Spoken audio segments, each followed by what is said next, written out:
Well, gentlemen, welcome back to another episode of the Manston On Air series. It is a video series brought to you by the Manston Air Group, which you can find over at manstonairgroup.com. We are a virtual airline group headed up by Manston Air, based out of Manston. We have three subsidiaries. One's called StratusJet. It's a low-cost airline based in Europe. One is Verona. It's a well-established virtual airline based in Africa.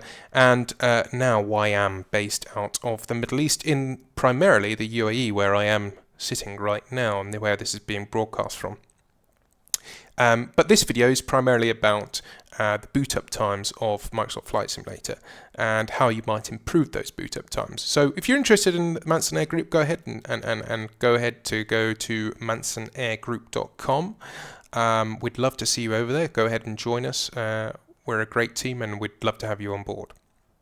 So how do we improve the speed of Microsoft Flight Simulator? So let's talk a little bit about the background of Microsoft Flight Simulator, which was released in 2020. Excellent sim. We have to talk about how it was basically 15 years or so since the last real simulator was released by Microsoft in the form of Flight Simulator X. And this was a revolutionary simulator, the Microsoft Flight Simulator 2020, that is. And it's brought together a huge amount of data. I mean, my base game folder now is 350 gigabytes. And then in many cases, guys, including myself, perhaps have even more than a terabyte of add-ons. So it's a vast amount of data that's being loaded into the sim. And that in itself now, in the year of 2024, has made the loading time of the simulator get longer and longer and more painful to sit through. So what are the things we can do to speed up that boot time process and minimize the time that it's going to take to boot up the simulator? So I've got 3 or 4 handy tools for you here, and all of them should be more or less free. Doesn't involve any hardware, and basically as long as you've got these add-ons, then the changes that you're going to make to them are free. They're just going to take a little bit of time, that's all. So the first thing is this Addons linker tool, the Microsoft Flight Simulator Addons linker tool, available on flightsim.to. I've spoken about this before on this channel. I find it's an excellent tool to administer your files and folders that communicate with the community folder. Now the community folder is where all your add-ons are, and you can find it. This is not how the subject of this video today, but I'll leave a link in the description below about how you might find it. But essentially what the Addons linker tool does is lets you put other folders and use symbolic linking infrastructure to trick your simulator into believing your add-ons are in the community folder, even though they might be somewhere else on your system. So they might be on other drives, to spread your add-ons across different drives within your system, or they might be in other folders. And you can also then subcategorize all your add-ons into, for example, sceneries, repaints, aircraft, and other add-ons as well. So it's a really good tool for administrating, and also basically to just deal with all your add-ons, especially now we have so many for the sim. So how do we use this tool to speed up the simulator? Well, it's quite simple, straightforward. What I would do is literally just enable the add-ons that you require for any given flight. So if, for example, I'm flying from Manston to New York, I would literally just enable Manston, New York, the aircraft type, the repaint, and any other tools or features that I want to enable for that given flight. I don't need to have airports in South America and Africa and Australia being enabled for this flight, because I'm not going to go there.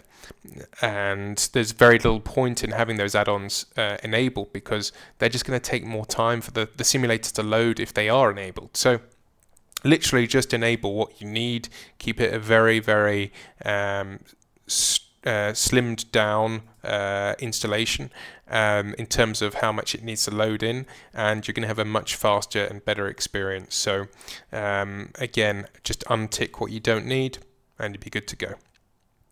One caveat, of course, with that is that if you then go ahead and do another flight after that, you're going to have to exit the sim and then go back into MSFS Addons linker and re-enable what you need for your next flight. So it's good if you're planning ahead a lot for your flight. If you spend already half an hour, planning your flight, choosing a route, doing the flight planning, checking the weather, booking it on a virtual airline, and so on, and setting up for VATSIM, then an extra couple of minutes spent in this tool is not gonna be a big deal. But you might say there's a trade-off between spending time within this Addons linker tool and the time it's going to save you in the boot up process. But I think overall, if you constantly keep on top of it and keep the installation, the size of how much is in the community folder low, then you're going to have a much better time. For example, right now, as you can see on the right-hand side, this is 254 gigabytes of add-ons. So I'm not really following my own advice, but then again, I will have 371 gigabytes of add-ons within my Syrian folder. So I'm still saving myself 120 gigabytes of data that doesn't need to be read, and I could slim that down quite a lot more if I wanted to. So that's a really good tool to talk about. Now on to the next one. If you have GSX, now I appreciate not everyone does, but a lot of people do, then there are things you can do to speed up the simulator boot process with GSX. Now GSX, if you don't know, it's basically a pushback tool. It's also a ground services tool. So whether you want to refuel your aircraft, you want to board passengers or deboard passengers or crew, it also does the jetways for you, even down to marshalling an aircraft and follow me vehicles and so on. So it's a really powerful tool. It's been around for a number of years in different guises under different simulators, and it's developed by FSDT, FS Dream Team, who have been around the simulator game for quite some time now. But what I would say is, in its current guise, it is quite bloated for the simulator itself to load in all the airport files. So what you can do is go into config under the FSDT Universal Installer, which you should get by default. It's under FSDT Installer. You find GSX and you go to config, and then you will show all the installed airports on the left side. So basically in a default installation, under jetway configuration and airport service configuration, you should have these lists full of pretty much every airport in the world. And what you can do is you can enable and disable airports that you choose to have loaded into your sim. And the less of these airports you have, the quicker the boot process is going to be of the simulator. So if you know, for example, in my case, I've just done a flight from Halifax to New York, then I just enabled the jetways and the airport services configurations files for those two airports. And then you literally just click apply, and you'll see all the other airports being basically removed from the community folder, as it were, so that it has a lot less to load, because these are a lot of small files. It's a lot of extra data for your system to sift through as it boots up, especially if you're not using, some of these places you will never fly to. It's literally, I'm about 10 scrolls through, we're not even at A in the list. These airports, obviously they do exist, but they're not major airports, and very seldom would I fly to an airport with an ICAO that begins with a number.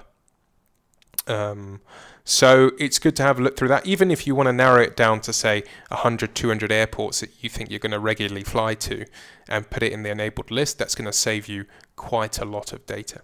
So that's GSX. That's another thing that you can do to improve your boot process. The next one is called the FSDevModeLauncher. Now this is basically was made for the developers of Microsoft Flight Simulator to be able to skip past the initial credits videos or interludes of the boot process. So when normally you launch Microsoft Flight Simulator, you will see a Microsoft Flight Simulator 2020 credit screen and maybe an Asobo and another studio that comes up when you initially boot up the simulator. You can actually skip that with this tool. So I think you might need the Microsoft Store version of Microsoft Flight Simulator for this one to work. and you also need to have the Microsoft Flight Simulator 2020 SDK installed, the development kit. Now, if you have the Microsoft Store version of Microsoft Flight Simulator 2020, you should have the SDK installed by default anyway, so it shouldn't be a big deal. But I'm not too sure about the Steam version of this, so I'm sorry about that. But then what you can do, and I can link in the description below again, is basically download this very small executable file, which essentially just skips past those interlude screens and goes straight to the loading process of the simulator. So it does cut down, 20-30 seconds of boot time, which is somewhat significant, especially if you consider how many times you will boot up that sim overall. So those are the main three ways. Now, another thing to consider, I would suggest, is not only the booting of the simulator itself, but what else do you use with your simulator? Do you use, for example, Volanta? Do you use FS Realistic? Do you use RealTurb? And so on.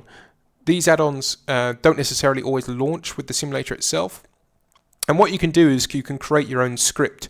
It's a batch file or .bat file that will launch all these other programs simultaneously at the same time as launching the simulator. And that's what I've done here, basically. So if I go and have a look at this script, essentially what I've done here is created a script or edited a script that starts my reshade profile along with the flight simulator. Here's the FSDevModeLauncher I was talking about, and then I've got FSUIPC, Volanta, RealTurb and FS Realistic all booting at the same time. So I don't have to go digging around for those other add-ons. It's going to cause me time and effort. I literally double click on this and everything boots all together at the same time, which is a fantastic way to save a little bit of time and energy while the simulator is booting. So that's something else you can consider doing. Again, that's not necessarily going to improve the performance of the booting of the simulator, because of course it means that your computer's going to have to do even more things at once. But if you're going to use those tools anyway, you might as well get them started at the same time, right? And it's going to save you personally time having to then go ahead and find each individual add-on and start it. So I find that really useful to have a little batch script made, and you should have that by default with FSUIPC, with the FSUIPC launcher. But you can go ahead and edit it and add in your own add-on. So again, I'll quickly show you. You literally put in start, and then you find the software that you want, the path of the software that you want to start, and you enter it like that. And then basically this is how the script would look.